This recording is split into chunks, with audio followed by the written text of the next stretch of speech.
حدیث نمبر 21۔ حضور اکرم صلی اللہ علیہ وآلہ وسلم نے ارشاد فرمایا، جس شخص میں یہ 3 باتیں ہوں گی وہ ایمان کا مزہ پالے گا۔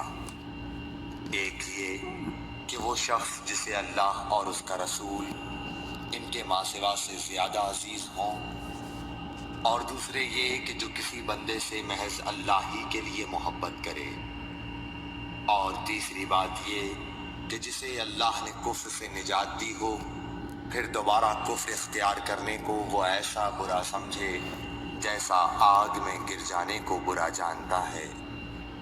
صحیح بخاری حدیث نمبر 22۔ حضرت محمد مصطفیٰ صلی اللہ علیہ وآلہ وسلم نے فرمایا، جب جنتی جنت میں اور دوزخی دوزخ میں داخل ہو جائیں گے، اللہ پاک فرمائے گا جس کے دل میں رائی کے دانے کے برابر بھی ایمان ہو اس کو بھی دوزخ سے نکال لو۔ تب ایسے لوگ دوزخ سے نکال لیے جائیں گے اور وہ جل کر کوئلے کی طرح سیاہ ہو چکے ہوں گے، پھر زندگی کی نہر میں یا بارش کے پانی میں ڈالے جائیں گے۔ اس وقت وہ دانے کی طرح اگائیں گے جس طرح ندی کے کنارے دانے اگاتے ہیں۔ کیا تم نے نہیں دیکھا کہ دانہ زردی مائل پیچ در پیچ نکلتا ہے؟ صحیح بخاری حدیث نمبر 23۔ حضور اکرم صلی اللہ علیہ وآلہ وسلم نے فرمایا، میں ایک وقت سو رہا تھا، میں نے خواب میں دیکھا کہ لوگ میرے سامنے پیش کیے جا رہے ہیں اور وہ کرتے پہنے ہوئے ہیں، کسی کا کرتا سینے تک ہے اور کسی کا اس سے نیچا ہے۔ پھر میرے سامنے عمر بن خطاب لائے گئے، ان کے بدن پر جو کرتا تھا اسے وہ گھسیٹ رہے تھے، یعنی ان کا کرتا زمین تک نیچا تھا۔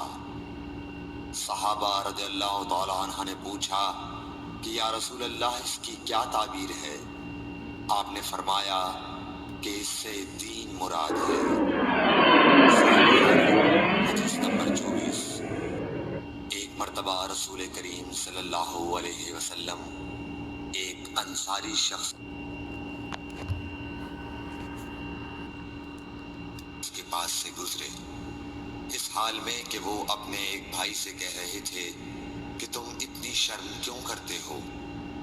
آپ نے اس انصاری سے فرمایا کہ اس کو اس کے حال پر رہنے دو، کیونکہ حیا بھی ایمان ہی کا ایک حصہ ہے۔ صحیح بخاری حدیث نمبر 25۔ رسول اللہ صلی اللہ علیہ وسلم نے فرمایا، مجھے اللہ کی طرف سے حکم دیا گیا ہے کہ لوگوں سے جنگ کروں اس وقت تک کہ وہ اس بات کا اقرار کر لیں کہ اللہ کے سوا کوئی معبود نہیں ہے، اور یہ کہ محمد صلی اللہ علیہ وسلم اللہ کے سچے رسول ہیں، اور نماز ادا کرنے لگیں اور زکوٰۃ دیں۔ جس وقت وہ یہ کرنے لگیں گے تو مجھ سے اپنے جان و مال کو محفوظ کر لیں گے سوائے اسلام کے حق کے۔ رہا ان کے دل کا حال تو ان کا حساب اللہ۔ صحیح بخاری حدیث نمبر 26۔ رسول اللہ صلی اللہ علیہ وسلم سے دریافت کیا گیا کہ کون سا عمل سب سے افضل ہے؟ فرمایا